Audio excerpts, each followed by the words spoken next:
assim, eu sou seu fã, eu sou seu leitor, eu gosto do seu trabalho. Eu acho que foi um degrau a mais do ser leitor e leitor. 1 minuto e 25.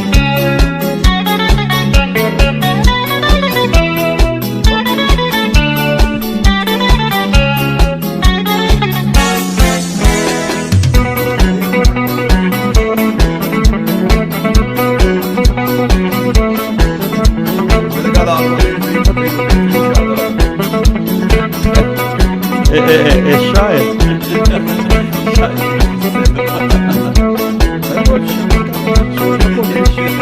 Sou parente de japonês. Ah, é? Olha aqui, já tá na Heineken aqui.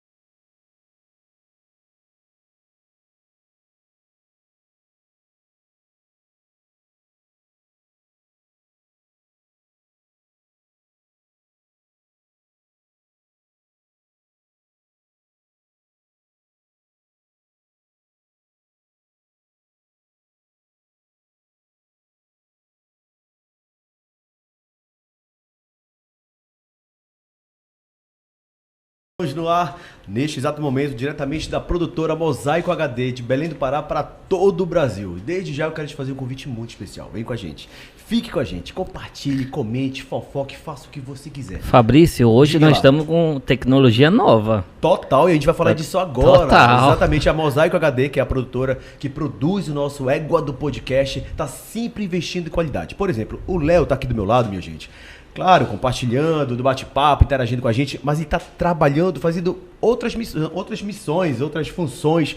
Quais são? O Léo está aqui com o seu tablet e neste tablet ele consegue cortar os cortes de câmeras, ele consegue mexer no áudio, ele consegue fazer várias coisas. E aí por isso que a gente diz, né, que a Mosaico sai na frente com a tecnologia, tudo por vocês, para vocês. E hoje o nosso bate-papo tá muito especial, mas antes de falar desse bate-papo, eu quero convidar vocês para ficar mais pertinho da gente pelas redes sociais. Léo, qual que é? Vamos lá. Rede social lá, YouTube, a Mosaico HD. Lembrando que pelo Mosaico HD no YouTube, as pessoas podem assistir os outros bate-papos que já passaram por aqui, viu? Veio gente? vários já, É e isso. também a gente tem aqui Nas redes no sociais? nosso... Égua do Podcast. Égua do Podcast, A gente é. está no YouTube, no TikTok, a gente está no Facebook, a gente está no Instagram. Inclusive, vai lá no Instagram, segue a gente. Spotify, Mosaico HD também está lá. É isso. Então pronto, 1001 Então funções. vamos começar Vamos- com ele, Esse- que bateu na trave para ser Rapaz, prefeito de Belém. A gente tem muito o que conversar com ele, com vocês, pra vocês, delegado federal Eguchi. Eguchi. Tudo bem? Aqui, ó, a gente cumprimenta assim. Olá, Seja tudo bem? bem-vindo. É o seu Obrigado. primeiro podcast?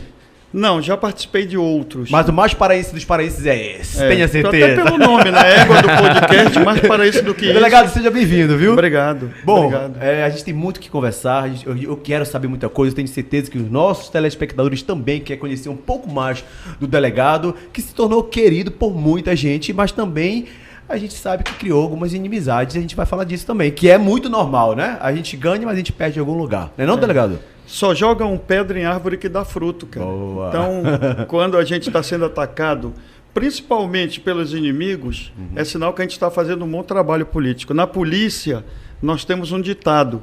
Qual que é? Quando o bandido fala mal da gente, é porque a gente está fazendo um bom trabalho. Opa, é isso. Ah, e vamos começar aqui com aquela pergunta que todo mundo quer saber. Qual que Quem Já quer começar no 12 já, Não, cara? calma. Quem é o Não, quê? quem é Eguchi? Ah, quem é Eguchi? Oh. A gente sabe que você é um paraense, né, de família humilde, mas conta mais pra gente, de onde você veio, delegado? Eu sou de Tomé-Açu, Aham. da terra do meu avô. Meu avô nem aprendeu a falar português, só japonês. Meu pai trabalhou na lavoura lá, Pimenta do Reino, e decidiu vir embora. Minha mãe decidiu vir embora, do nada ela olhou e viu um monte de moleque pequeno lá, eu tinha 5, 6 anos. Aham. Eram 5 irmãos. E pra Belém, tá falando? Para Belém. Sim. Meu irmão mais velho, na ocasião, devia ter uns 12 anos, 12 para 13 anos, e a minha mãe viu que não tinha futuro ficar em Tomé-Açu, era uma cidade muito, muito, muito pequena, e ela pegou todos os como fala na linguagem paraense, todos os panos de bunda e veio embora. E veio tentar sorte na cidade grande. Literalmente tentar sorte. Literalmente, não tinha nenhum nada, rumo, zero. Veio, botou as coisas num barco, só tinha de barco naquela época a viagem para cá. E meu pai largou tudo, vendeu o que pôde e veio embora tentar sorte mesmo. Lá o forte era Pimenta do Reino, né? Na época do meu pai, sim. Eu hoje acho que não. até... Não. Hoje Tem um quê? diversificou. Hoje a Canta, que é a cooperativa de Tomeaçu, Cooperativa Agrícola Mista de Tomeaçu, é famosa no Brasil pela exportação de cupuaçu, de açaí, de cacau, Pimenta do Reino, dentre outros, de acerola. E está diversificando, viu? Cada dia mais a Canta diversifica a sua produção e é uma das poucas cooperativas que vende para o Japão, que é um país muito rigoroso. Que maravilha, cara. Lá tem abacaxi e tal. Abacaxi não. Abacaxi ainda não. Abacaxi eu acho que é mais no Marajó e no sul do Pará, lá em Santana do Araguaia. Delegado, as suas raízes são de lá, Tomeaçu, Sim, né? Tomeaçu. E como é a sua relação com o povo de lá hoje? Excelente. Você ainda vai lá muito? Vou. Inclusive... Tem família lá? Tenho, né? Claro. Tenho uma prima que mora lá. O outro primo, que é irmão dela, foi para o Japão, Dekaseg, que se chama, que é o descendente que vai para o Japão trabalhar. Então, eu tenho primo Dekaseg. E eu estarei em Tomeaçu, inclusive o povo de Tomeaçu está convidado na sexta-feira. Então convida aí. Sexta-feira, pessoal de Tomeaçu, sexta-feira, às 19 horas, teremos uma reunião lá na Associação Nipo Brasileira para receber todos os amigos. Inclusive, participaremos da comitiva do nosso futuro e pré-candidato a governador, senador Zequinha Marinho, e provavelmente o senador Mário Couto, também pré-candidato a Senado, irá acompanhar. Então vamos ter um bate-papo. Isso daí já faz parte da tua agenda de pré-campanha? Já. É pré-candidato a quê? Sou pré-candidato a deputado federal. Houveram algumas tratativas, houveram alguns boatos, mas agora o martelo está batido, é pré-candidato a deputado federal. A gente ainda vai falar disso, mas aí sua família veio para Belém, se instalou aqui. E aí, como é que funcionou? O meu pai era caminhoneiro, iniciou motorista de táxi, comprou um táxi, não deu certo, depois caminhoneiro. Minha mãe, dona de casa, sempre ajudando, eu 5 filhos, mas graças a Deus criou todos se formaram, todos estão bem, muito bacana, bem, graças a Deus. Inclusive, é uma coisa que eu gostaria de falar, que talvez fosse perguntar lá na frente, mas eu vou voltar para o início. Por favor. Vocês já perceberam que pouquíssimos familiares meus estão envolvidos na minha campanha política? Nenhum irmão, pouquíssimos, porque raridade de parente meu envolvido. Por que, delegado? Porque nós temos um projeto que não é familiar. Nós temos um projeto político que não é pessoal. Nós temos um projeto político que é do povo paraense. Eu sou apenas uma peça nesse projeto. É como eu falo, que estava conversando antes. Não fui eu que escolhi, foi Deus. Eu nunca pedi para ser candidato a deputado federal. Eu nunca bati a porta de nenhum partido para pedir para ser candidato a prefeito.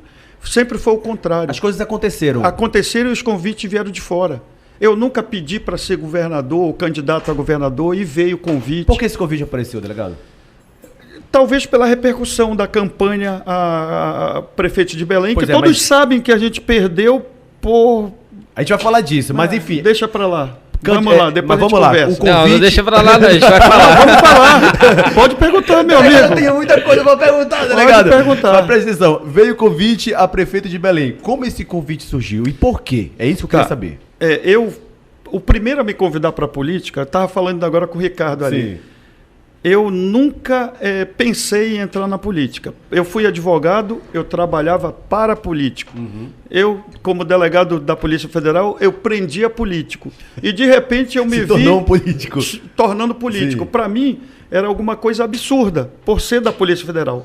Nós, policiais federais, nós temos uma... Sabe, é automática esse distanciamento da política, porque nós investigamos fatos que levam a pessoas que desviam dinheiro, corrupção, alguma coisa, e normalmente tem político envolvido. Então a gente tem esse distanciamento do político, principalmente. E nos deixa assim, eu fiquei... Então, hoje, você acha que a seriedade do seu trabalho puxou o convite da política? Também, não foi só isso. Em 2018, o presidente Bolsonaro, que ninguém conhecia, era deputado, ele queria formar um time de militares, de policiais, de pessoas consideradas pela sociedade, pessoas sérias, pessoas corretas, honestas, éticas, com hierarquia e disciplina, que é o que a gente quer levar para a política. Familiar. Só com hierarquia familiar, crente em Deus. E eu tenho um cunhado que é major brigadeiro da aeronáutica. E era muito amigo, na ocasião, do deputado Bolsonaro. E ele falava, deputado, meu cunhado é delegado da Polícia Federal e tal. E o presidente Bolsonaro me chamou em 2018, início do ano de 2018, eu fui em Brasília e ele me falou uma coisa que me fez mudar de ideia. Ele falou, delegado, nós, pessoas de bem, temos que entrar para a política, temos que ocupar os espaços políticos, senão os ratos vão continuar dominando. E isso é verdade. Se nós não ocuparmos o espaço político com gente séria, esse espaço vai ser ocupado. Não existe lacuna na política.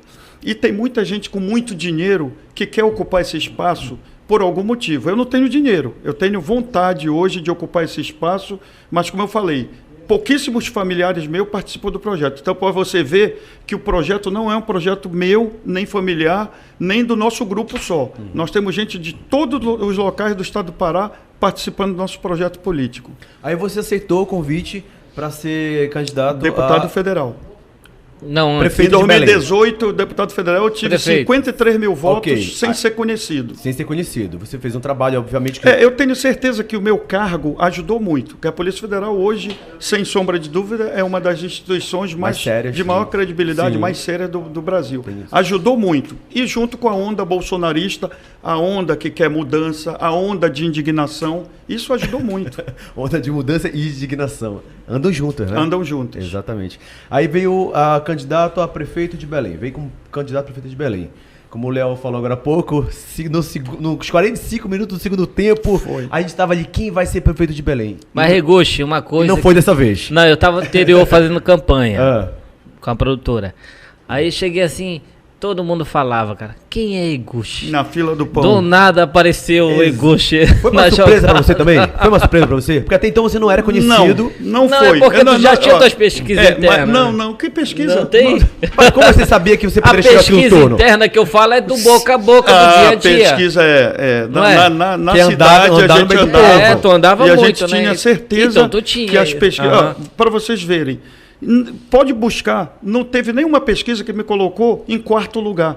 Em terceiro, impossível. Em quarto, aparecia pouquíssimas vezes. Então, essa pesquisa E eu interna não lhe deu a certeza que Nós você poderia ir? deu certeza, porque a gente não podia mais sair na rua. Tá. A gente ia nas feiras, no início... Era uma loucura. No início, era ninguém tranquilo. conhecia. Aham. A gente tinha que buscar o cara para puxar, para dizer, olha, eu sou esse, vamos tirar. Isso aqui é nosso candidato. No final, É. eu não podia descer mais da picape, que aí a gente não conseguia andar. Era uma loucura. Era uma loucura. E isso, assim... Era perceptível a olho nu que a pesquisa estava errada.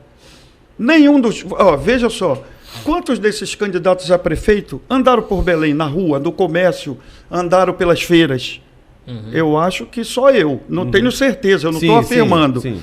Mas eu não vi nenhum. Por quê? Será que eles não sabem caminhar, não podem caminhar por algum motivo? Eu posso, eu caminho até hoje, em todas as feiras, sou reconhecido, sou bem tratado, ninguém levanta a voz ou me xinga, ninguém. Apesar das bandalheiras que tentam e das fake news que produzem, mas a pessoa conhece, as pessoas conhecem a pessoa de bem. As pessoas sabem quem quer trabalhar pelo povo e quem quer trabalhar para si. E isso, essa diferenciação, cada um de nós temos com o nosso instinto. Nós temos um instinto, nós somos animais. Nós não deixamos de ser animais, só que inteligentes. Mas nosso instinto nos diz, aquele cara é do bem ou aquele cara é do mal. Todos nós temos. E a pergunta que não quer calar. Por que você não foi prefeito de Belém? Antes disso, deixa eu falar, que disseram que eu podia falar o que eu quisesse aqui. Pode falar o que tu quiser, Deixa eu fica à falar. vontade. pouco. Eu me formei primeiro em economia, nunca quis ser, mas nunca trabalhei também. E aí depois eu fiz direito, já queria ser advogado, advoguei, como eu falei, fui advogado até de político, e depois passei no concurso, que não era o concurso que eu queria de magistratura ou Ministério Público.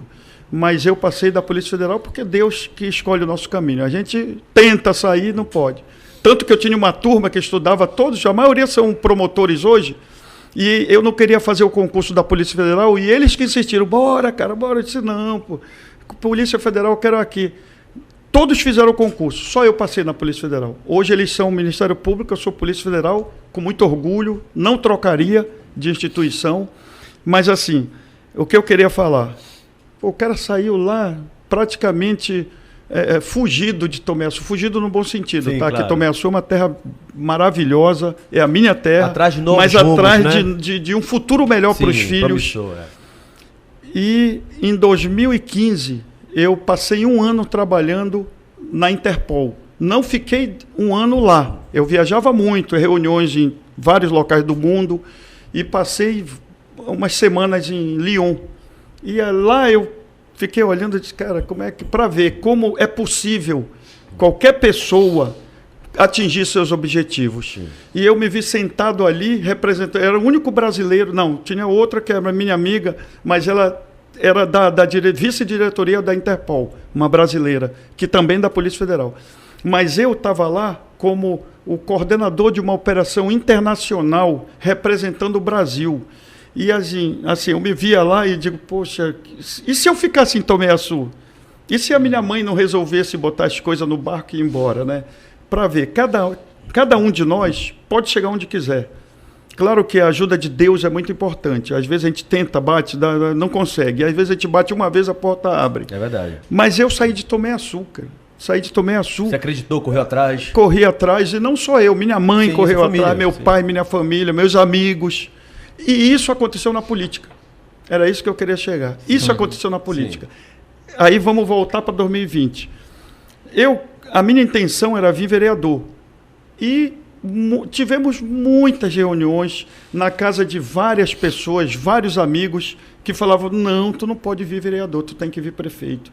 E eu falava, cara, não vão deixar.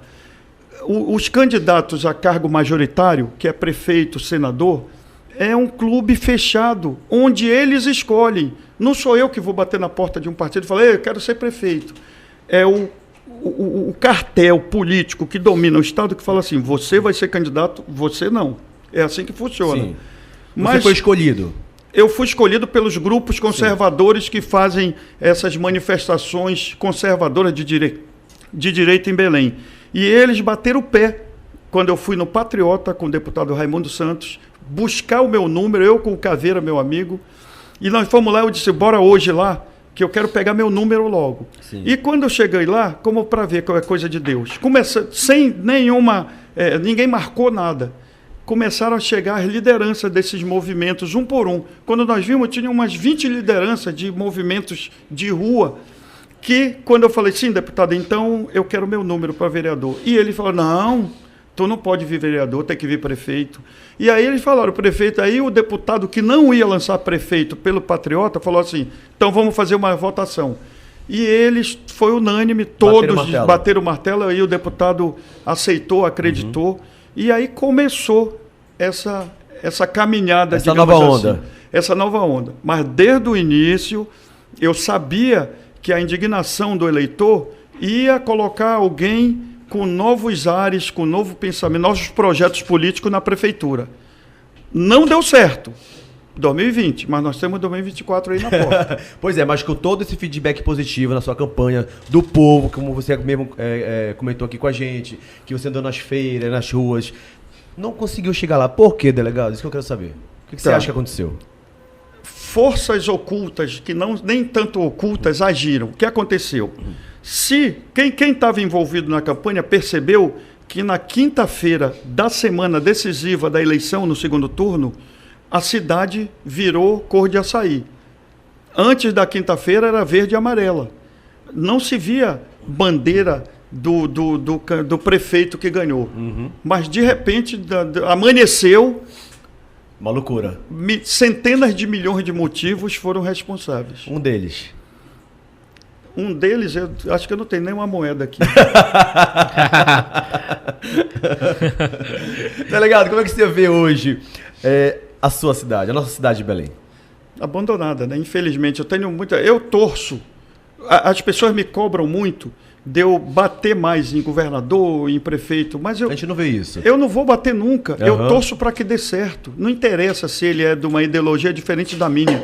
Eu torço pela minha cidade. Sim. Eu não vou querer que ele se dê mal para me ganhar e o povo E a de Belém cidade vai perde, sofrer. claro. Não pode. Mas, infelizmente, o que está acontecendo, todo mundo está vendo a olho nu que lixo... Eu falei o seguinte, falo de novo, se Deus me conceder abençoado eu ser prefeito de Belém, é 3 meses para não se ver nenhuma bagana de cigarro na cidade. Aí fala assim, não, mas isso é absurdo. 3 meses, delegado? 3 meses. Você acha que isso é possível mesmo? É possível com menos. Você já foi em Londrina, no Paraná? Vou pegar uma cidade, ande pela rua, veja se tem uma bagana de cigarro lá. Você já foi em Gramado, Canela, tá certo que é turística. Veja se tem uma grama mal cortada. Aí vamos comparar... Mas essa limpeza não começaria pela educação do povo também? Também, mas é concomitante. A educação do povo só vai fazer efeito daqui a 1 ano. Não vai fazer efeito Por isso hoje. que eu falo, em questão de tempo. Hoje, a prefeitura tem que limpar. É a mesma coisa com cesta básica, com auxílio. Eu sou contra. Mas a criança... Aí falam para mim, não, mas não tem que dar o peixe, tem que assim, ensinar a pescar. Mas a criança que está com fome, ela está com fome hoje. O pai vai aprender a pescar daqui a 1 ano. E esse ano? Essa criança vai morrer de fome? Sim. Então a gente tem que dar esse auxílio, essa assistência, enquanto ensina o pai a pescar. Ensina e impõe condições para ir retirando esse benefício. É a mesma coisa com lixo. Teria que ter um choque de gestão. Em que maneira? Frente de trabalho em toda a cidade e dizer, não aceito. Bater na mesa. Agora, o que acontece? Na conversa que nós tivemos, a gente perdeu porque não aceitamos o troca-troca, toma lá da cá. É muito simples de saber o que está acontecendo. Por que ônibus velho? Por que lixo na rua? Alguma coisa foi feita, algum acordo foi feito aí para não acontecer nada. Porque não mudou nada, né? O senhor ainda acredita numa política honesta? Acredito, por isso eu estou aqui. Se eu não acreditasse, eu não estava aí. Eu sou delegado de Polícia Federal, eu tenho meu emprego, minha função, não precisava perder final de semana longe da minha família, mas eu estou na política porque eu acredito e confio.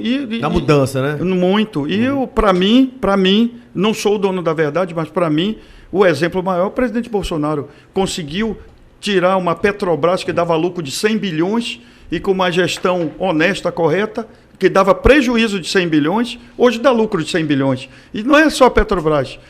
Todas as empresas estatais eram cabide de emprego e para fazer caixa para a campanha, por isso que elas davam prejuízo. E o presidente Bolsonaro botou gestão técnica em todas, até o Correio que queria vender estava falindo, deu lucro de 3 bilhões. Todas dão lucro, basta ter uma gestão honesta, técnica, competente e transparente. E na saúde, se eu fosse prefeito hoje, como é que seria? Fosse, eu vou dizer uma... Eu tenho...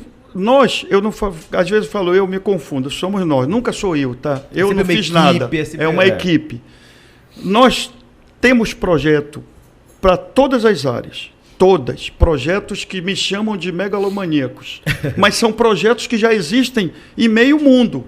E o paraense, ele tem que acabar com esse complexo de inferioridade, achar que não pode fazer aqui. O povo de Belém tem que acabar com isso. Belém pode ser uma das capitais mais bonitas do Brasil, que já foi há 100 e poucos anos atrás. E é uma cidade tão rica, Belém, né? Era comparada à pequena Paris. E hoje é um lixão. Então, na saúde, uma das coisas que tem que se proporcionar para qualquer profissional, não só saúde, qualquer profissional, é uma remuneração digna. Ninguém trabalha... Valorização, com remuneração digna, com cursos de qualificação, com equipamento que novos seja hospitais, equipamentos e estrutura que esteja à altura do profissional.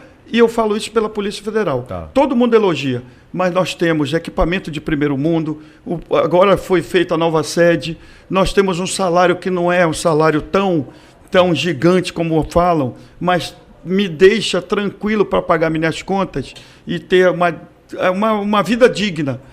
Se não tiver isso, meu amigo, não vai conseguir resolver. Não adianta pagar uma miséria e botar o cara no melhor local do mundo, porque ele vai continuar ganhando uma miséria e chega em casa, não tem comida, não tem plano de saúde, não tem escola para o filho, não tem que andar a pé. Não adianta. O primeiro passo é ele ter tranquilidade em casa. E ele vai levar essa tranquilidade para o trabalho. Ele já vai trabalhando desmotivado se não tiver esse incentivo. Né? Exato. Ninguém trabalha motivado. Em qualquer lugar, exatamente. Mas assim, para você ter uma ideia de como Belém é muito mal administrada. Mas isso daí, como que uma cidade como Belém, com 1,5 milhão de habitantes, tem salários menores do que um salário mínimo? E não é uma categoria, não. Veja a relação de salários da prefeitura, que tem muita gente ganhando 800, menos de 900 reais. E eu disse, dia 1º de janeiro de 2021, se eu tivesse sido eleito, primeiro decreto, ninguém ganha menos do que um salário mínimo. Olha aí, constitucional. Aí vem dizer, de onde vai tirar o dinheiro? De muitos locais.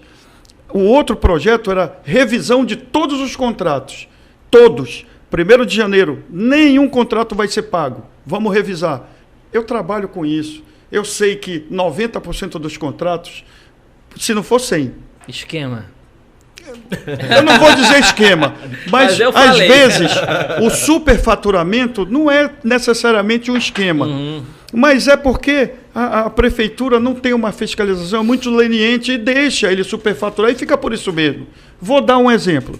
Ponte de Outeiro.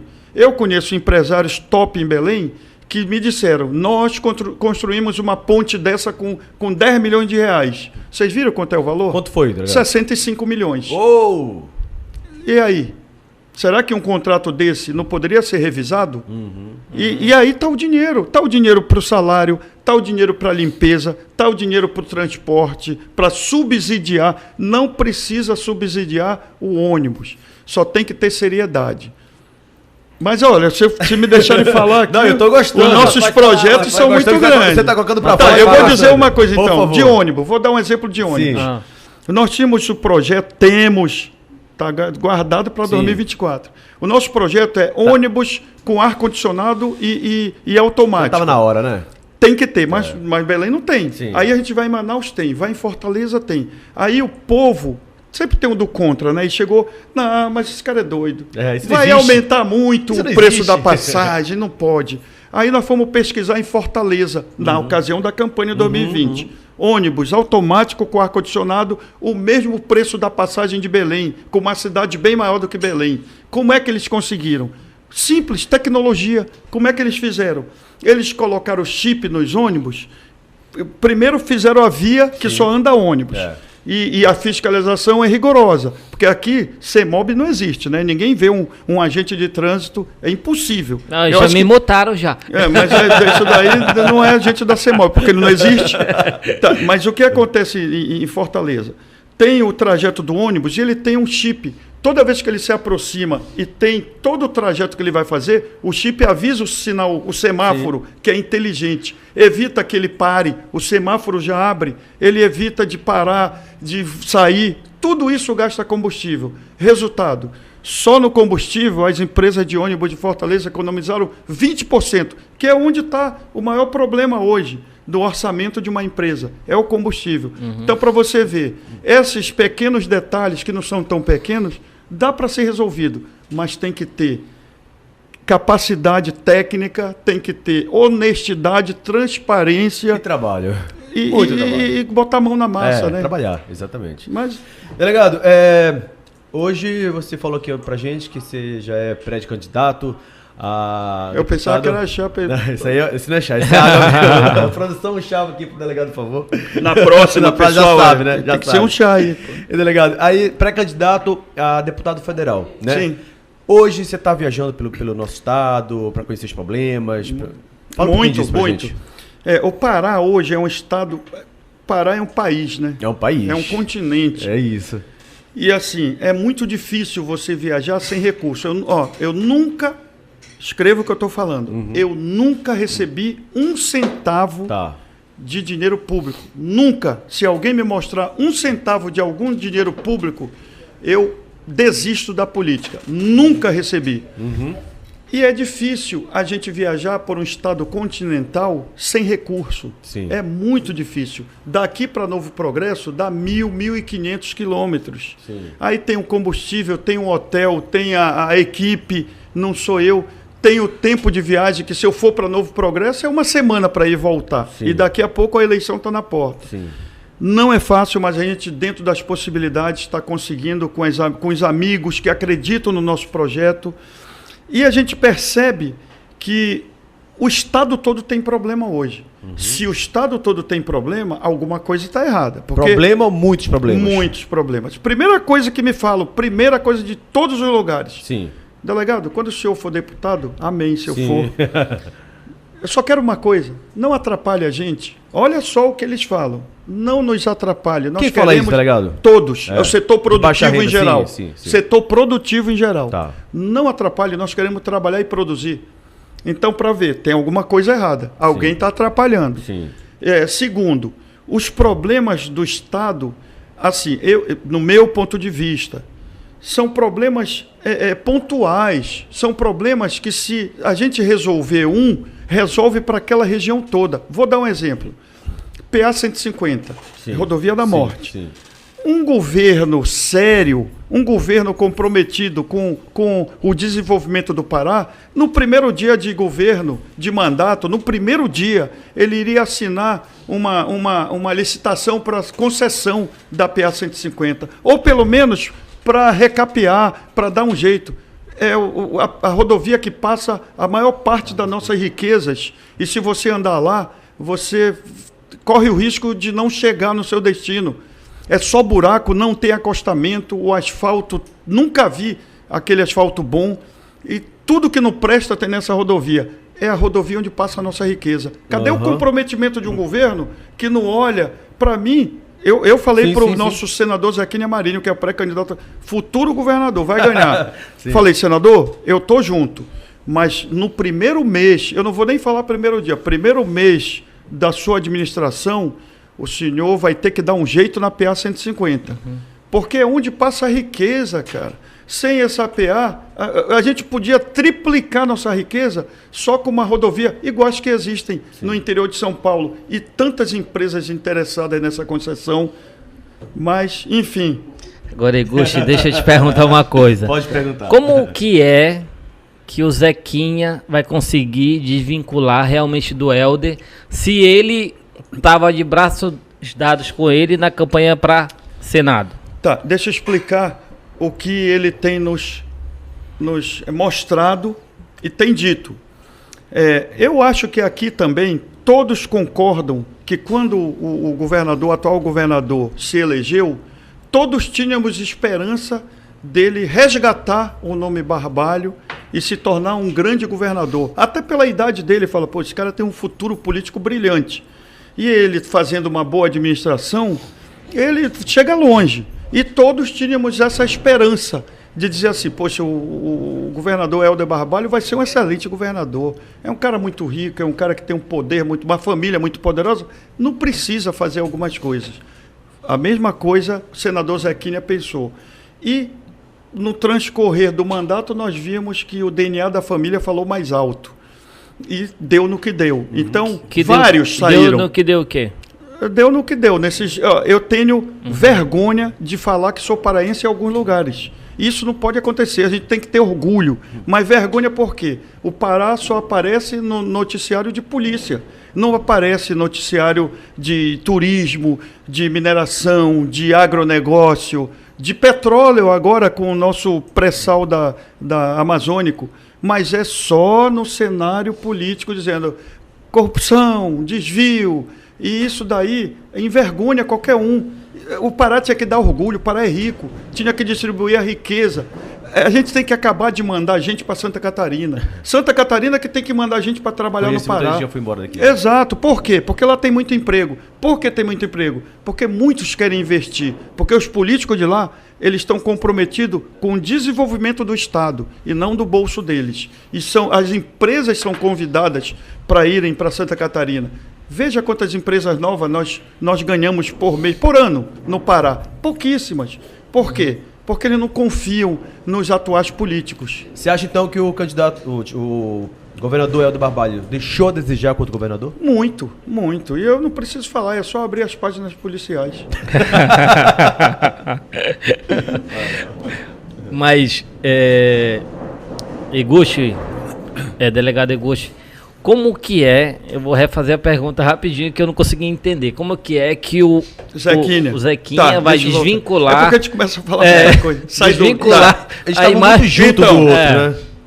Isso que eu falei. Como que é que ele pode se tornar uma oposição realmente? Então, que todo mundo vai acreditar. E mostrar que o trabalho do Helder é negativo, já que ele estava do lado dele o tempo todo.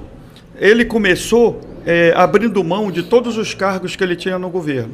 Tá. Ele tinha muitos cargos porque era parceiro, ajudou, inclusive foi ajudado e ajudou. Na ocasião, todos achávamos que o governador ia ser um governador muito bom, comprometido com o Estado. Modelo. Mas, infelizmente, como eu falei, o DNA falou mais forte e ele percebeu nesse momento que a coisa não ia ser séria. Tá. Veja a vida, eu não quero fazer propaganda do senador Zequinha, mas, como eu falo, ele vai ser nosso governador. Veja a vida e o patrimônio do nosso senador Zequinha Marinho. Veja o que ele tem. Ele tem 7 mandatos, 7. E foi vice-governador, foi 3 vezes deputado federal, agora é senador, foi deputado estadual. Veja o imposto de renda dele, veja a vida dele, veja onde ele mora, como é a vida. É uma pessoa comum que não poderia deixar de ser. Ele é servidor público, assim como eu, sou servidor público. Se um dia eu aparecer com uma Mercedes de 1 milhão, alguma coisa está errada. Porque servidor público, a gente opta, ou tu é servidor público, ou tu fica rico. Uhum. As duas coisas não podem. Alguma coisa está errada. Uhum. Se ficar rico sendo servidor público, tem alguma coisa errada. Porque nós somos assalariados. Enfim, eu acredito no senador Zequinha. Eu acho que no momento em que ele veio para o PL, a convite do presidente Bolsonaro, mostrou a ruptura, porque o presidente Bolsonaro é contrário, muito contrário à administração do Pará. Sim. E no momento em que o presidente aceitou ele no PL, foi o momento que realmente ele decidiu pular do barco e vir para o lado do bem. Acho que foi tarde? Não, eu acho que foi no momento certo. Por quê? É difícil de você julgar o time, é difícil. Às vezes pode ser tarde ou não, foi muito cedo. É difícil, eu não vou dizer se foi tarde ou não. Eu acho que não foi tarde, acho que foi no momento certo. Mas eu tenho certeza que ele está fora do barco. Falei para ele, senador, se ele... vou dizer uma coisa aqui que eu falei para ele, que me fez ter certeza que ele mudou de lado. O que foi? Ele era do PSC. PSC, o número é 20. Ele poderia muito bem ser candidato a governo pelo PSC. Continuar. E ter o PL apoiando. Muito bem. Certo. Eu não ia acreditar nele. Eu falei para ele, se o senhor continuar no PSC, eu não vou acreditar que o senhor saiu do barco dos Barbalho. O senhor tem que vir para o PL, que é o partido do presidente. Porque a gente tem uma cartilha lá, que quem não rezar por essa cartilha está fora. E ele veio. E ele deixou o PSC, o único partido, acho que foi o único partido que ele teve até hoje, e saiu e veio para o PL, como eu falo, de mala e cuia. Uhum. E hoje ele é pré-candidato a governo, apoiado pelo presidente Bolsonaro. Uhum. Apoiado. Então, eu acredito, o presidente Bolsonaro não iria apoiar um melancia, como a gente chama, verde por fora e vermelho por dentro. Não é o caso de vermelho, porque o eu governador... sei que é vermelho. Mas assim, eu tenho plena confiança que ele, bem preparado, se vocês assistirem hoje um comício, ou uma reunião onde o senador fale, ele sabe detalhes. Vamos trazer ele aqui. Vamos trazer. Se vocês quiserem, por favor, eu convido tanto ele como o senador Mário Couto. Para esclarecer aqui. Ele pessoalmente, eu acho que essa pergunta tem que ser feita para ele. Exatamente. E segundo, vocês vão ver que ele tem muito conhecimento e muita capacidade de administrar o Estado. Está preparado? Muito. Porque quem veio aqui foi o pré-candidato a governo... Major Marconi, meu amigo. Um abraço, Major Marconi. Abraço, meu amigo. Aí eu vou lá votar. Aí quem é que eu vou confiar mais que está do outro lado? O Zequinha ou o Marconi? Eu acho que cada eleitor tem que fazer a sua avaliação. Uhum. Tem que ver quem é o mais preparado, tem que ver quem está apoiando, tem que ver o programa de governo, tudo Tá isso mais preparado, né? é uma mescla. Não vou ser eu. Para mim, o melhor é o meu candidato, é do meu partido. Você votou- o senador Zequinha Marinho. Tá. Mas o Marconi é um cara muito preparado, meu amigo pessoal. E é um cara muito bem preparado. É um cara que tem condições de qualquer cargo que ele vá ocupar, Entendi. ele vai ser um No excelente. segundo turno ele seria Zequinha, tu acha? Acredito que sim. Entendi. Não, o Marconi? É. Ah, com certeza. Segundo certeza. turno ele está fechado com o Zequinha Marinho. Ah, Olha só, delegado, nosso bate-papo tá bombando. Muita gente assistindo a gente. Pode perguntar pro povo Muita aí que tá gente vendo. mandando É. perguntas, elogiando. A gente vai ler aqui, por exemplo, assim, o Loba, é isso mesmo? É isso? O Loba? É isso. Loba 1 a 1, ele disse o seguinte, que é o nome do YouTube dele, né? Ele disse o seguinte: estou em São Luís do Maranhão, mas estou torcendo muito por você, viu, delegado? Você é meu ídolo, olha só, rapaz, foi o que a gente falou agora há pouco, o delegado tem muitos fãs, viu? Obrigado, Ricardo. Um abraço, Loba! O Loba, foi o Loba. Vamos lá, a Sara Quaresma disse o seguinte... Mas isso é mancada de loba, viu? É, Um né? homem. Ele vai. Depois eu falo com ele. Ah, entendi. A Sara Quaresma disse: eita, meu candidato a prefeito. Minha amiga Sara. Fale um pouco sobre os seus planos para o Pará. Ele tá falando, viu? Se eleito deputado federal. Sim, ele tá falando, ele vai falar muito mais. Carlos Pereira dizendo: Eguchi, deputado federal. Amém, Olha amém. só, a palavra tem poder, né? Amém. O Obrigado, Mazoni Carlos. Raulino disse o seguinte: Eguchi, o nosso futuro deputado federal. Muito obrigado pelo carinho, pela audiência. Continue com a gente, continue mandando várias mensagens. Mazoni, Daqui a pouquinho- pré-candidato a estadual, o homem de Coraci, é? viu? É isso? É. Um abraço aí pra você, pra todos de Coraci. E a gente continua com o nosso bate-papo. Tá fervendo, eu tenho muita coisa pra perguntar aqui pro delegado. Olha, eu tenho um jantar às 7 horas da noite. Até 7 eu posso até ficar sete. aí. A gente janta aqui qualquer coisa. Mas vê um chazinho, que a água aqui tá. Delegado, o que você acha dessa onda que a gente ouve por todos os cantos? Ah, o fulano é candidato a governador que vai disputar com o Helder. Ah, mas o Helder já ganhou. Ah, mas não tem ninguém pra bater no Helder. Ah, o Helder é infalível. Ah, porque o imbatível. Enfim, o que você acha disso? Você já deve ter ouvido isso também. Sim, muito. Então, Mas nós estamos a 4 meses e 10 dias da eleição.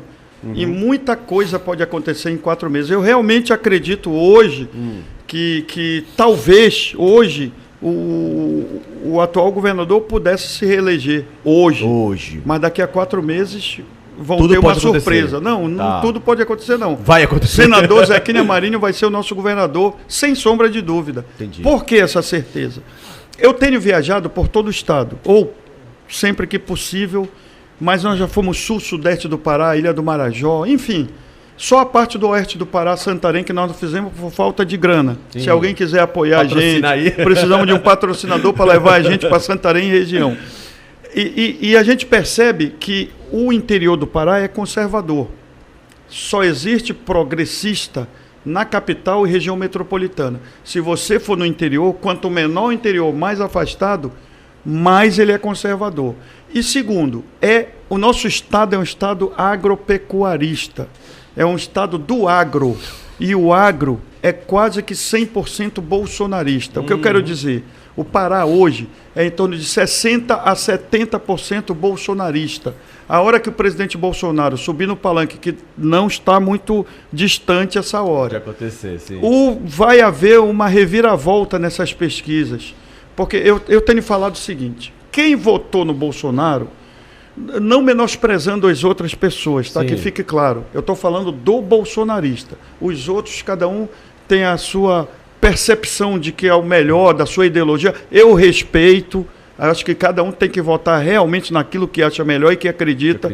Mas o bolsonarista, assim como o pessoal da esquerda mais radical, eles não mudam de voto, eles não vendem o voto, eles vão votar em quem o líder maior vai indicar. No caso, o nosso líder maior é o presidente Bolsonaro. A hora que o presidente falar e subir no palanque e falar Zequinha é o meu candidato, essas pesquisas vão cair todas por terra. Já que hoje o senhor diz que talvez o atual governador seria governador novamente. Hoje, sim. Por que isso? Você acha que é porque não tem um candidato à altura? Não, com porque nome hoje? Não, ele é o governador, ele tem a Sim. máquina na mão. Tá. Ele pegou 4 bilhões de empréstimo. Cadê esse dinheiro? Está sendo distribuído aí para as prefeituras. Espero que esteja sendo bem utilizados. Mas cadê as obras? 4 bilhões de empréstimo. Quer dizer, nós fizemos uma conta E hoje, cada habitante do Pará, o Pará tem 8.700.000 habitantes. Se você dividir 4 bilhões por 8.700.000, dá 460 mil reais de dívida de cada um neném que está nascendo hoje. Um recém-nascido hoje já nasce devendo 450 mil, 460 mil. E cadê as obras? 4 bilhões dá para mudar um estado. E nós não vemos obra, não vemos um hospital novo, nós não vemos uma PA 150 que poderia ter uma estrada igual de São Paulo, uma rodovia de São Paulo de primeiro mundo, não tem. Não tem nada. São 4 bilhões investidos onde? O pré-candidato a governador Marconi, que esteve aqui com a gente, ele comentou que o atual governador, ele comprou muitos políticos, empresários, que ele realmente quis monopolizar o estado do Pará. Isso realmente você acha que é possível? Eu acredito que sim, porque assim, eu estou passando, nós, que como eu falei, é um grupo, nós estamos passando momentos difíceis financeiramente, porque, como eu falei, nunca pegamos um centavo de dinheiro público, nem na campanha. Mas grandes empresários, grandes políticos estão do lado hoje dele. Você acha que o governador tem esse poder de conseguir comprar, vem pro meu lado, sim, vou dar alguns exemplos. Por favor. Tu acha que não? Quer ouvir da minha boca aí, né? Não, é espetada para ver se... Tá parecendo polícia. Tá parecendo polícia no interrogatório pro cara vomitar. Tu sabe como que é. Sabe. Deixa eu falar, é o seguinte. Nós estamos com dificuldade financeira por quê? Porque quem contribuir com a gente pode sofrer perseguição, ou pelo governo do estado ou pela prefeitura de Belém. Muita gente não pode tirar foto com a gente, sabia? Teve um amigo policial que tirou foto e falou, tá aqui, agora domingo, nós estivemos em Abaetetuba e nós fomos no supermercado, olha só o que aconteceu, nós fomos no supermercado e eu fui reconhecido por um cabo da PM, e ele tirou a foto, que ele é o representante do sindicato lá em Abaetetuba. E ontem, na hora do almoço, quando foi hoje de manhã, ele me passou. Já pediram para me retirar a foto da rede social. Olha isso, cara. Isso com ele. Imagina os grandes empresários. Vou contar outro caso, sem dar nomes, mas na época da campanha, só para ter uma ideia, na época da campanha, um grande empresário top aqui de Belém me chamou para uma reunião. Quando eu cheguei no empreendimento dele, na empresa dele, tinha já uma pessoa me esperando. E, tipo assim, nós saímos, tivemos que estacionar num local bem escondido. Estratégico. Já tinha um funcionário, abriram uma portinha ali, a gente foi subindo por um corredor, ninguém viu nada. Quando eu cheguei com ele, ele falou, pô, delegado, me desculpe, mas se eu não fizer isso, eles podem fechar minha empresa. Caramba. É desse jeito. E isso continua hoje, viu? Não foi só na campanha, hoje continua. Como eu falo, ninguém joga pedra na árvore que não dá fruto. Talvez nós sejamos ameaça ao projeto de poder que eles têm, porque nós batemos muito na trave. Eles fizeram tudo que tinham na cartola. Todas as bandalheiras políticas que podiam ser feitas contra a gente, todos se uniram e fizeram, jogando centenas de milhões, e perdemos por 1%. Quer dizer, foi muito pouco contra uma máquina, um rolo compressor. Como o pessoal fala, eu estava com a pedra do Davi, tinha um Golias ali. E a gente quase acerta na testa dele. O Golias fez assim. Não, até que acertou, mas ele não caiu. Acertou e ele não caiu, ele costurou. Mais forte, né? Mas a próxima ele cai. Delegado, nas eleições passadas da presidência, o atual presidente foi eleito pelo povo mesmo. O marketing dele foi do povo, né? Foi o marqueteiro do presidente, foi do povo. E conseguiu estar lá, né? Gostei da água agora, hein? Né? Ficou mais gelada. E ele conseguiu estar lá. Hoje, a gente percebe que existe uma onda negativa em cima do presidente. Dizendo, fora Bolsonaro, sou Bolsonaro. A gente não pode nem dizer que a gente é Bolsonaro, que a gente é, como diz a galera da internet, cancelado, né? E hoje você fala com muito orgulho, muita propriedade, que o presidente está do seu lado e você está do lado dele e tudo mais. Isso não pode soar negativo para a sua campanha? Eu tenho lado. Eu não jamais vou ficar em cima do muro. Eu estou na política por causa dele. Eu tenho gratidão, eu tenho lealdade, eu tenho caráter. Não vai ser dinheiro nem cargo que vai me tirar do lado da pessoa que acreditou em mim, quando nem eu acreditava que seria político. Você acha que essa onda negativa aconteceu, está acontecendo? Eu vou dizer o que um deputado falou quando eu estava com o presidente, uma das vezes que eu fui lá, ele falou, enquanto o presidente usar mal o verbo, mas usar bem a verba, eu estou do lado dele. O problema do presidente é que ele fala muito. É a língua. Ele é a língua, mas ele não age errado. Ele pode falar, fala aí. Ele, assim, no início, ele não tinha a percepção do que é ser um presidente, do que é ele falar uma palavra, uma vírgula, pode modificar toda a Bolsa de Valores. Uma coisa é ser deputado, né? Então pode modificar a Bolsa de Valores, pode modificar o investimento externo no Brasil. E às vezes é um pensamento. O dólar sobe, tudo, né? O real é um pensamento dele, mas que nem sempre vai ser utilizado na economia ou no país. É aquilo que ele pensa como pessoa e não como presidente. O erro maior que eu vejo, falei para ele, presidente, fale o que quiser, mas tire o celular desse povo. Vocês veem que a maior parte das crises que aconteceram com o presidente, por ele falar muito, foi naquele cercadinho que o povo estava lá filmando e ele falava disso, de ministro do Supremo, de Bivar, tudo virava crise.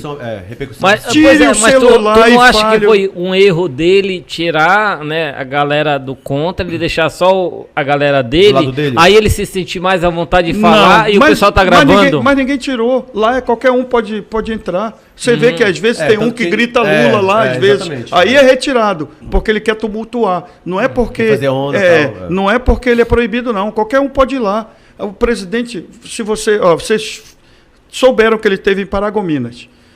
Um dos únicos que não tinha mandato e nunca teve fui eu que estava no palanque com ele. Isso, como eu falo que é Deus que me coloca lá. Tiveram vários políticos que queriam estar lá do lado do presidente, sentado no palanque com ele, e ele me chamou. Em Marabá, um fato que eu me sinto honrado e orgulhoso. Em Marabá, quando ele veio ano passado, eu sempre vou receber ele na pista, no aeroporto, na escada do avião. E quando eu cheguei em Marabá, eu estava lá na escada do avião e eu acompanhei e o ministro Tarcísio falou, Iguchi, o presidente gosta de ti, vai lá para o lado dele. Ele falou que tem que ficar do lado dele. O ministro Tarcísio me falou. E eu fui para o lado dele. Quando ele acabou de... Ele fala com todo mundo, cara. Ele fala com todo mundo, pega na mão de quem tiver, tira fotos. É povão. É povão. E é dele. Sim. É dele. Isso daí não é... É a essência dele. Eu nunca vi um presidente comendo churrasquinho, rapaz. Eu já vi uma... Cara, mas eu como também. Eu vou deixar de comer churrasquinho não, claro porque eu sou deputado federal. Eu sou servidor público. Eu sendo deputado, prefeito, senador, eu sou servidor público. Eu gosto de comer leitão, eu gosto de comer churrasquinho de gato no campo, eu gosto de ficar na arquibancada. Eu não vou mudar isso daí, porque eu pego um cargo melhor. Vou dar um... É Remo Paysandu, fiquei curioso agora. Não vai falar que é tuna aqui não vale. Não, você é Remo Paysandu? Eu falo, eu tenho lado, eu sou remista. Todo mundo sabe. Mas não é por isso. Então toca aqui. Esse meu candidato tinha que ter algum defeito. Qualidade. Assim, eu me posiciono. Esse candidato. Obrigado. Eu me posiciono. Isso não quer dizer que... Eu tenho meus amigos mais próximos, tudo Paysandu. Eu não sou fanático. Como eu falo, o futebol para mim, ele é a coisa mais importante dentre as coisas menos importantes que eu tenho na vida. Então eu tenho Deus, família, pátria, algumas coisas e tal. E o futebol fica na primeiro lugar, mas das coisas menos importantes. Claro. Eu jamais vou perder uma amizade por Perdeu um voto por causa do Paysandu. Não, já perdi. Tem gente que não vai votar por eu ter falado que sou remista. Aqueles mais fanáticos vão dizer assim, ele é remista, não voto nele. Tem gente assim. Não, mas eu me posiciono. Não, mas tem remista que é assim... Que o Remo tá lá embaixo, mas o Paysandu tá querendo subir, mas a gente quer ver alguma coisa no Brasil falando do Pará por causa do Paysandu. E outros não, outros querem a derrota mesmo. Outros querem. Eu, como torcedor, eu quero que o Paysandu vá para a 4ª divisão. Eu, como paraense, eu quero que o Paysandu vá para a 1ª divisão. É isso. Qual fala mais alto? Não sei, aí eu não posso falar também. Aí vão me comprometer demais. Não, calma aí. E tu como pré-candidato, tu quer o quê? Eu quero que os dois times estejam bem. Um não vive sem o outro. Isso é não verdade, adianta. Um não vive. É chave chaveiro, né? No máximo, eles vivem algum tempo sem o outro. Mas se persistir, vou dar um exemplo. Esse negócio de 33, eu acompanhei. Foram 5 anos que o Paysandu não ganhava. O futebol paraense acabou. Foi daí que começou a descida. Antigamente, o Maranhão Pô, era Michuruca, futebol verdade. do Maranhão, do Amazonas. Mato Grosso, então, não existia nem pelada lá. Era o Pará, aqui na região norte, e quase Nordeste, pouco do Nordeste. Desde aí que o futebol se enterrou. Delegado, a nossa entrevista tá dando no que falar nas redes sociais. Muita gente mandando abraço, muita gente mandando felicitações, tá gostando, enfim. Mas também tem gente fazendo pergunta. Por exemplo, o pessoal do YouTube fez uma pergunta dizendo o seguinte: quais as posições sobre o marco legal das terras indígenas e quais as soluções para a segurança pública no estado do Pará? E aí eles falam também, eles pedem um abraço para eu mandar um recado para os professores do Pará. Que também é uma classe importantíssima. Muitos. Quem são os professores? Quem somos nós sem eles, né? Muitos. Já. Então vá, mande seu recado para ele e responda a pergunta aí. Soluções para a segurança pública do estado do Pará. Primeiro recado aos professores. Sim. Na campanha eu até falava, no Japão, todo mundo tem que se curvar perante o imperador. Fazer a reverência. Só tem uma categoria aqui, o imperador que se curva, que são os professores, para ver a importância que a cultura japonesa dá aos mestres. Sim. Isso tem que ser resgatado. Eu não digo nesse sentido cultural de se reverência, mas como eu falei ainda agora, qual é o primeiro passo para trazer a dignidade para o professor? Salário. Um político nunca deveria ganhar mais do que um professor. A gente vê que um país está errado quando um político ganha 100 vezes mais do que um professor que vai educar nossos filhos, que nos educou, que vai formar um cidadão. E a gente vê um político, um barbeiro do Senado ganhando 20, 30 mil e um professor ganhando 2, 3 mil reais. Tem alguma coisa errada com esse país. Não deveria ser assim. Mas abraço a todos os professores, tenho muitos amigos professores, parentes professores. Se tivesse sido prefeito, se eu tivesse sido prefeito, era uma classe que seria... Na verdade, eu sou liberal, tanto que eu estou no Partido Liberal. O que é o liberalismo econômico? Eu sou formado em economia. O Estado tem que ter um tripé: saúde, educação, segurança. E eu vou botar mais um, saneamento, que o saneamento muita gente acha que é só esgoto, não é. É lixo, é o esgoto, é água tratada, tudo isso faz parte do saneamento. Praias poluídas, bastante coisa. Exato, não existe um tratamento, que tira um peso da saúde, né? Para cada real investido no saneamento, a gente economiza 4 na saúde. E não tem uma estação de tratamento de água no Pará. Todos os esgotos vão lá para Mosqueiro, para Outeiro, para Salinas, todas as praias, todos os rios.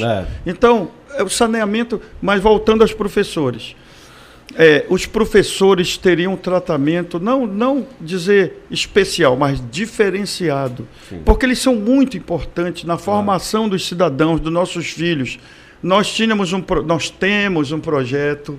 2024 tá na gaveta. Tá na gaveta. Tá para sair da gaveta. Nós temos, eu digo sempre que se Deus abençoar eu me eleger deputado federal, a gente já começa no segundo turno para a Prefeitura de Belém. Olha. Porque se a gente quase consegue... para você ver, quem eram os pré-candidatos ou os candidatos em 2020? Edmilson, deputado. Vavá, deputado. Priante, deputado. Cássio, deputado. Gustavo, deputado. Tudo deputado. E eu, que nunca tive nem ascendente nem descendente na política. Não tive padrinho político. Nem o presidente Bolsonaro subiu no nosso palanque. Sim. Ele falou uma vez no segundo turno, no cercadinho, se eu morasse em Belém, eu votava no Eguchi. Só. Quer dizer, nem um vídeo fez. Mas é assim, eu entendo. Ele estava num momento muito crítico de uma negociação política para escolher o presidente do Congresso, Arthur Lira, estava o presidente do Senado, Pacheco. Então ele não podia tomar partido naquela hora. O problema dele é Brasil, não era Belém. Sim. E ele me falou isso. Ele disse, eu não dava, eu não podia. Mas assim, contra tudo e contra todos, politicamente, a gente ganha. Mas se fosse eu ficava magoado. Até que eu fiquei, mas a mágoa passou. Ele vai ter que se redimir agora. Mas ele falou, ele vai se redimir agora. E quando é que ele vem aqui do Pará? Em breve, ele deve estar vindo em junho. Aqui em Belém. Sim, ainda tem mais perguntas aqui. Por exemplo, eu perguntarei... deixa eu beber um pouco de água. Por favor. Tá. Qual a sua posição sobre o marco legal das terras indígenas? Sim. E sobre a segurança pública, né? A gente queria saber as soluções. Marco legal das terras indígenas. Existe uma discussão no Supremo que quer eu não vou ser técnico, eu vou ser bem povão, para todo mundo entender. Objetivo. O Supremo está julgando uma ação que diz assim: se o índio morou lá há 100 anos atrás, a terra é dele. O governo está dizendo assim: não, peraí, o marco legal é a partir da Constituição de 88, que disse assim: aqui a gente começa o estudo antropológico para ver se aquele índio pertence àquela terra. Se tiver tudo ok, a gente cria uma reserva. E o povo quer dizer: não, mas há 500 anos atrás a gente era dono de São Paulo, agora São Paulo tem que ser uma reserva indígena. Está errado, senão todo o Brasil vai virar reserva indígena. Não pode retroagir muito, senão todo mundo vai... Eu já vi índio sarará com o olho claro pintando dizendo que é índio. Senão não acaba nunca, Não né? vai. Então, eu sou favorável ao que o governo propõe. Isso é um propõe. estudo só, então. Não, essa ação está tramitando no real, Supremo. É real. Está tramitando. Pois Se o Supremo decidir que as terras indígenas são pertencentes ao povo indígena desde 1500, o Brasil vai virar uma grande reserva indígena. É melhor todo mundo se mudar daqui. Mas isso é real, viu? Está sendo votado e talvez se tenha uma guerra muito grande, porque uns querem que seja assim, eu sou contra. Eu acho que de 88 para cá tudo bem, mas de 88 para trás não pode ser, senão vai virar uma grande reserva. Qual era a outra pergunta? Você contra o delegado, a gente vive uma guerra em Belém, no estado do Pará, no Brasil, né? Por conta da segurança, né? Sim. A criminalidade só cresce. Quais as soluções para isso? Você sabe qual é o principal objetivo de um policial? Voltar para casa vivo. Esse é o principal. Todos os dias, né? Todos os dias. E isso não está acontecendo em Belém, no Pará. Agora, como eu falo, como que uma pessoa vai dar sua vida para defender a sociedade se o filho adoece e ele não consegue levar no médico por falta de recurso? Não tem como, não existe, não vai ninguém trabalhar bem se na casa dele ele não tem um salário para dar dignidade para a família dele. Você vê a Polícia Federal, todo mundo, é muito boa, é muito boa. Por quê? Porque ela dá um salário digno, ela capacita todos os policiais que querem ser capacitados, ela dá equipamento de primeiro mundo, ela dá estrutura. E aí tem o resultado qual é? É a maior credibilidade do Brasil é a Polícia Federal. Porque o pessoal lá, ele não trabalha, ele se diverte. Eu sempre falo, onde a gente se diverte, a consequência é ganhar dinheiro. Porque trabalhar é uma coisa, se divertir é outra. Certo. Eu me divirto, eu gosto da Polícia Federal. Eu falo sempre, eu não me vejo mais lá. Deus abriu um caminho para mim político, tem algum motivo, tem algum significado. Como eu falo, tem muita gente que apoia a gente. Eu agradeço um por um de vocês que acreditou, que confiou, que acha que a gente pode fazer a diferença. Continue acreditando. Tem muita gente do bem que quer mudar o nosso estado, nossa cidade. Então existe sim solução para essa criminalidade toda, para que a gente possa realmente sair na rua com segurança? Existe. O que acontece?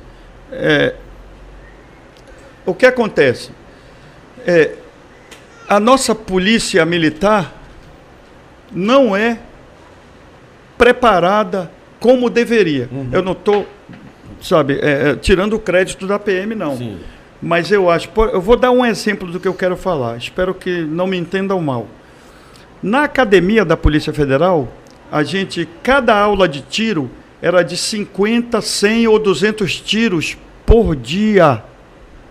Por dia de treinamento. Nós tínhamos aula de tiro, ou treinamento de tiro, em torno de 3 a 4 vezes por semana. Quer dizer, eu dava por semana uns 300, 400 tiros por semana. Já me disseram que na academia, tanto da Polícia Civil como da PM, eles não dão 400 tiros nem a academia toda. A academia toda eles não dão essa quantidade tem esse treinamento com essa quantidade de tiros.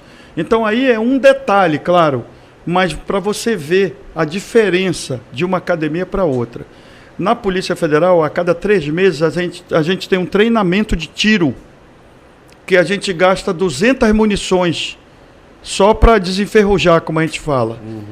Eu não sei como funciona a civil e a militar, mas para você ver a diferença no que a instituição proporciona para os seus policiais.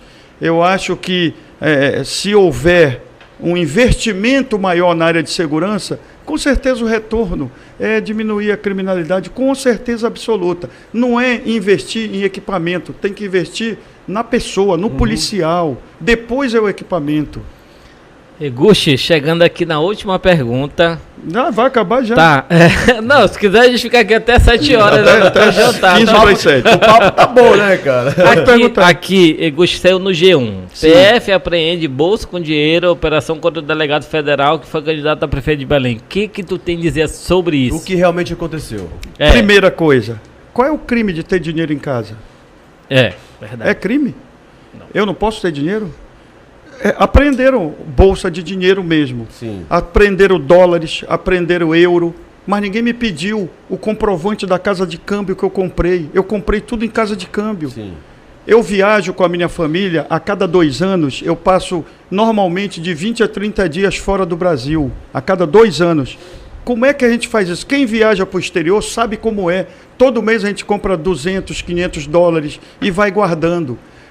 Eu tenho uma passagem paga para o Japão, comprada em 2019, não, início de 2020, no auge, eu nem sabia que vinha candidato, e eu comprei no auge da pandemia, os preços despencaram, eu paguei R$12.500 por 5 passagens ida e volta para o Japão, que é a minha família, eu, minha mulher e 3 filhos, e mais hotel, 7 dias em Tóquio.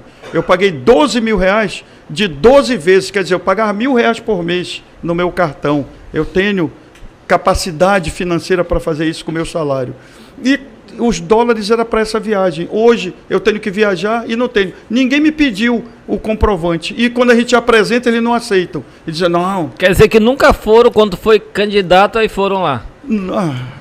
Meu amigo, veja a minha vida antes de entrar na política. Jogue meu CPF no Google. Eu sempre falo, jogue e veja. Eu era o cara da Interpol, eu fiz ação, eu prendi governador e tudo. Entrei na política. Quando a nossa produção Mas falou... deixa eu continuar, deixa eu continuar. Isso tem que ser explicado.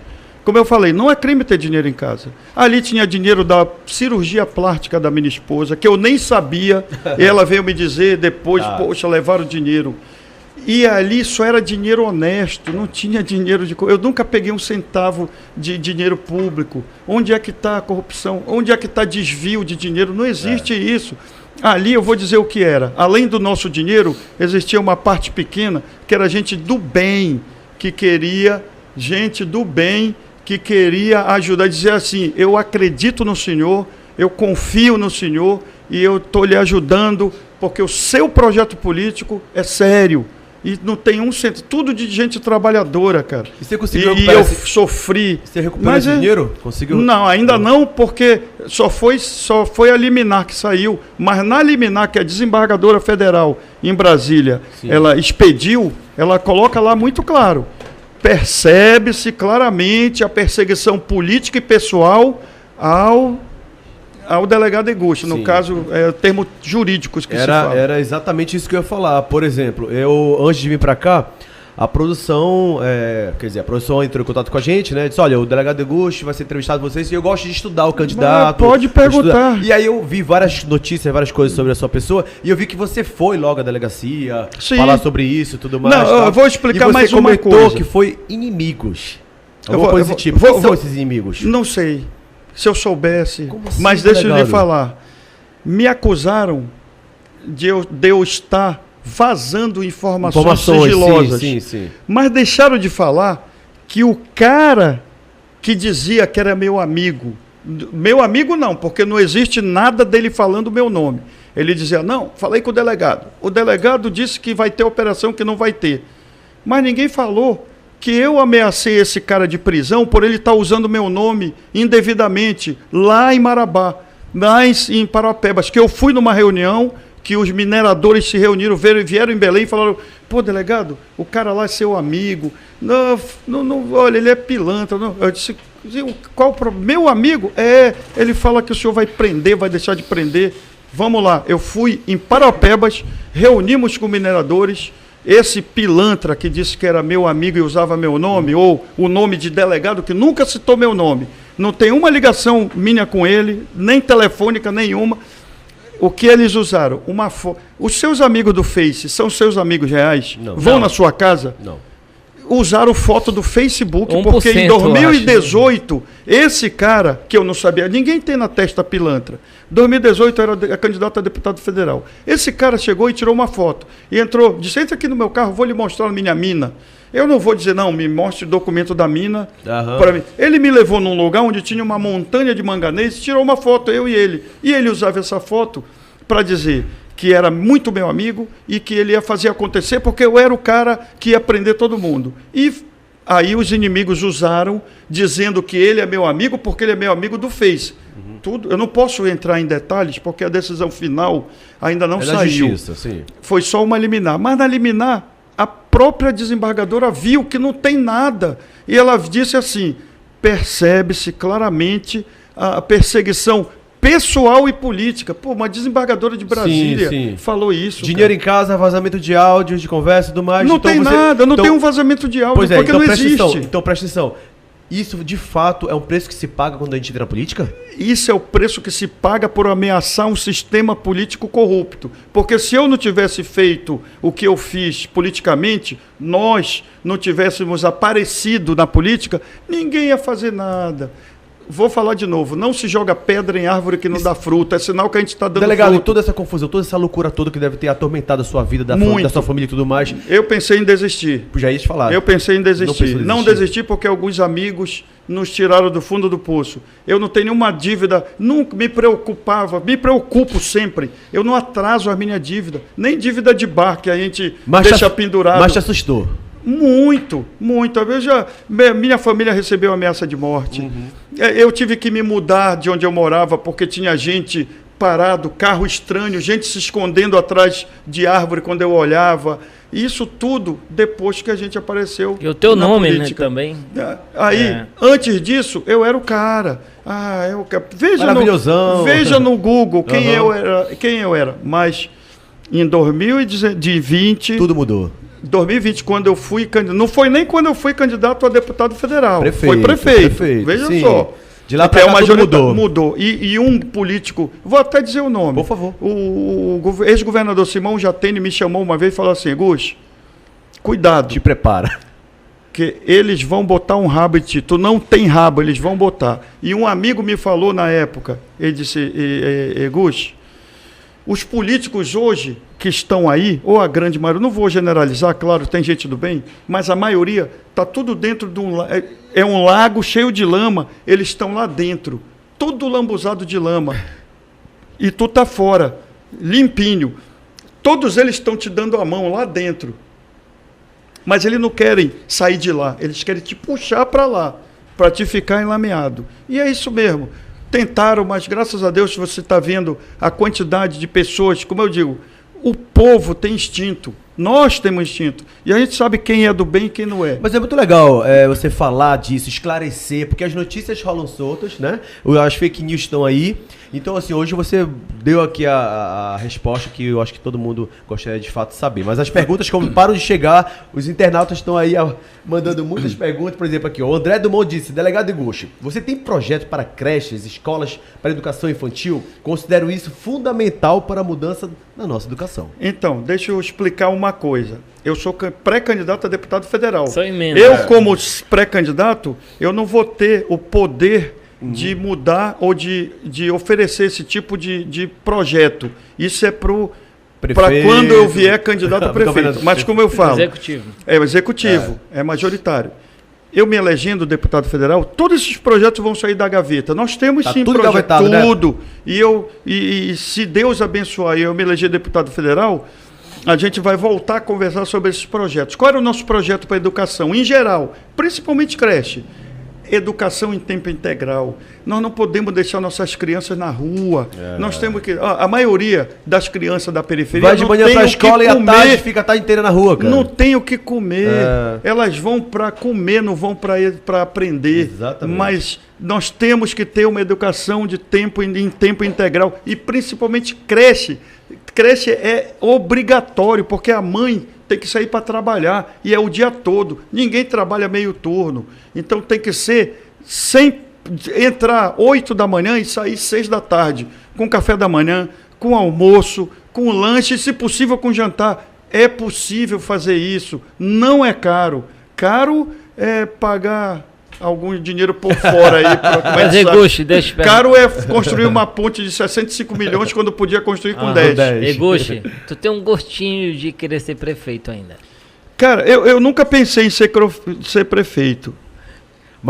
Mas esse sonho também tá engavetado, não tá? Tá, porque agora a gente viu que é possível. Tá, eu vou falar sobre... Bateu na trave. Mas, como eu falei no início, a gente tinha consciência de que ia chegar junto. Por quê? Quando eu aceitei, eu me coloquei como eleitor. Eu estou cansado de votar no menos pior. Eu não aguento mais pegar a relação dos candidatos. É o que a gente mais ouve, cara. E esse não. É esse daqui. Vamos botar esse aqui, é o menos esse pior. Aqui roubou Rouba menos. Exato. Não pode, tem muita gente de bem aí.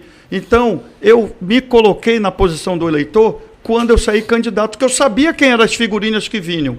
Por quê? São sempre eles.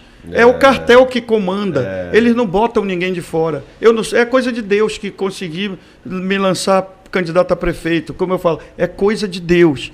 E eu sabia que a indignação aliada ao nosso cargo como delegado de Polícia Federal, que é um cargo que o povo ele tem, ele verifica que ele vê como a Polícia Federal que vai combater as mazelas.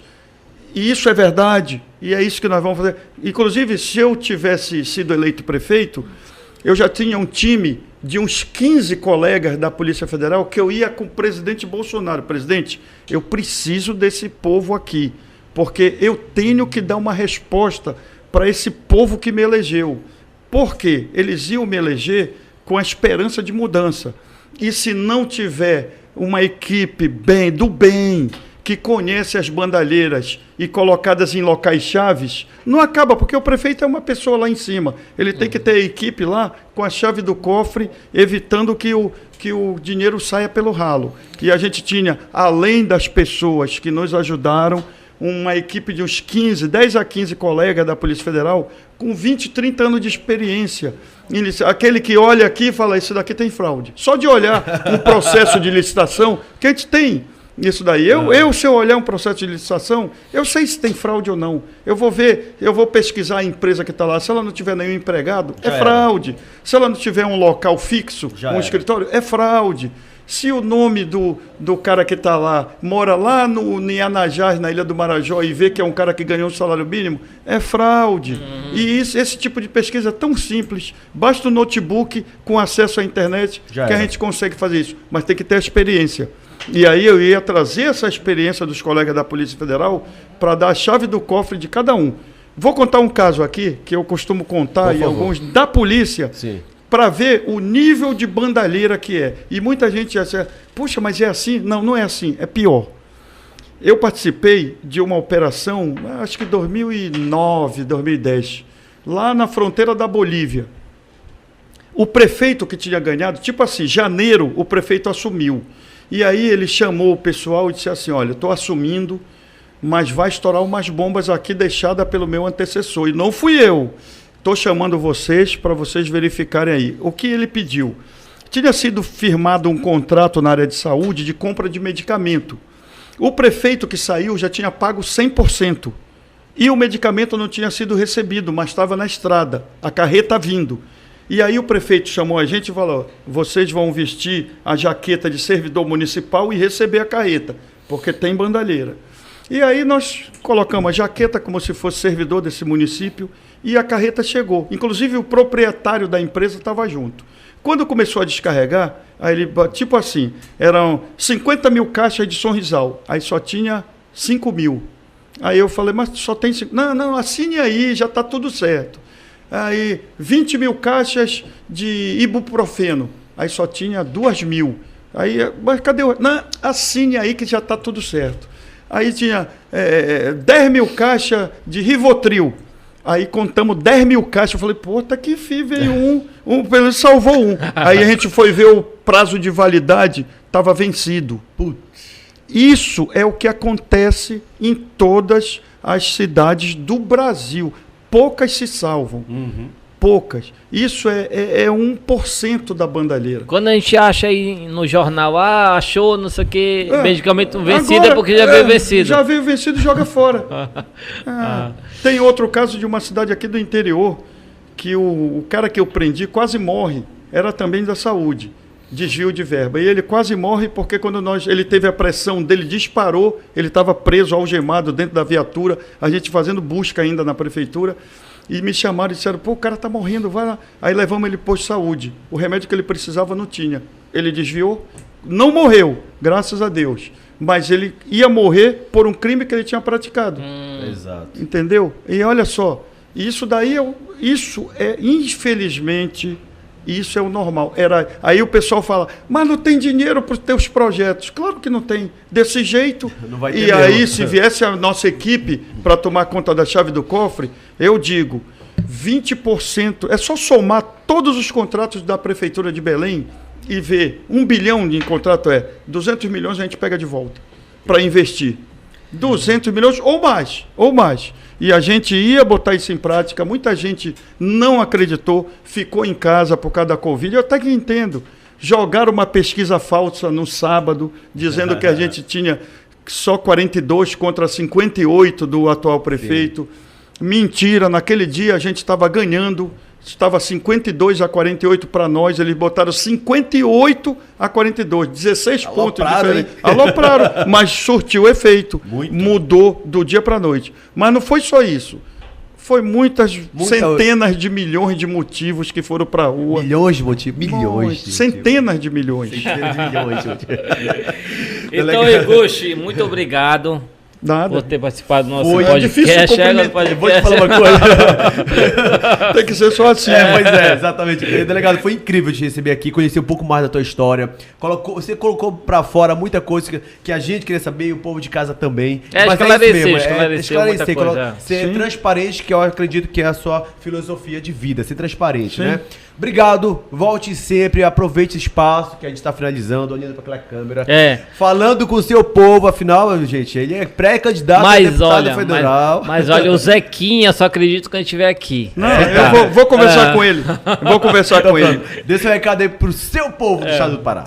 Primeiro, agradecer a oportunidade que o Égua do podcast nos proporcionou de esclarecer muita coisa. Muita gente pergunta para a gente nas ruas, pergunta se eu sou pré-candidato, qual o cargo, pergunta sobre o problema que nós tivemos e a gente está para esclarecer. No início do programa eu falei para eles, não tem restrições, eu respondo qualquer pergunta, porque eu não tenho nada a esconder. Mas principalmente para você que continua acreditando, acredite, tem gente do bem, acredite nos nossos projetos, acredite que a gente quer transformar Belém. Quando eu estava candidato a prefeito, que em 2024, se Deus abençoar, eu vou voltar, a gente pode transformar Belém numa das melhores cidades do Brasil, potencial turístico incrível que nós temos, gastronomia que ganha prêmio internacional e nada disso é explorado. Eu falei uma coisa quando eu era candidato a prefeito. Com 30 dias, o Ver o Peso vai ser realmente o cartão postal de Belém. Não vai ter esse fedor que tem lá, vai estar tudo limpinho, vamos botar telha de barro e tirar aquele plástico que só falta matar o pessoal de calor e vamos botar policiamento e iluminação para o turista ir lá e comprar as coisas do Pará, mas com toda a segurança, com toda a limpeza, com toda a higiene, banheiros bons. E nada disso a gente vê no nosso cartão postal. Imagina a periferia de Belém. Mas acredite, muito obrigado por continuar acreditando. Nós somos pré-candidato a deputado federal, junto com o nosso presidente, que está transformando o nosso país, o nosso futuro governador, pré-candidato a governador, Zequinha Marinho, que vai transformar o nosso estado, e com a ajuda de cada um do seu time de políticos pré-candidatos, vamos dar o melhor de nós para mudar. Eu não quero mais passar vergonha quando digo que eu sou paraense. Eu quero ter orgulho. Quero ter orgulho de dizer, sou paraense, e como eu falei no início do programa, o povo do Brasil que tem que vir pedir emprego no Pará, não é o paraense que tem que sair daqui, não. Mas isso é muito fácil. É muito fácil. 2 de outubro, você tem a melhor arma para mudar nosso estado, nosso país, que é o voto. Obrigado, pessoal. Um abraço. Vendeu muito bem esse peixe aí, hein, delegado? Deixa eu tomar um pouco de água aqui que tá bom. Mas olha, aproveita e agradece aí. O meu amigo Edgar, Edgar, que é da Dupla Comunicação, que faz a nossa parte de merchandising e de marketing. O Caveira, Edinão. Vem cá, é podcast. Ele falou bora, que... todo mundo. Vem, Ricardo. Vem, aqui desse lado. Vem, Fábio. A gente nunca finalizou nosso podcast. Aí, o Caveira falando que pode tudo. É a primeira vez que a gente finaliza. Tá aí, olha, Edgar. A nossa equipe. Ali, Edgar, te abaixa aí, Edgar. Aparece mais aí, ó. Edgar de barba, o Caveira lá. Bora lá, égua! Égua do podcast, obrigado, gente.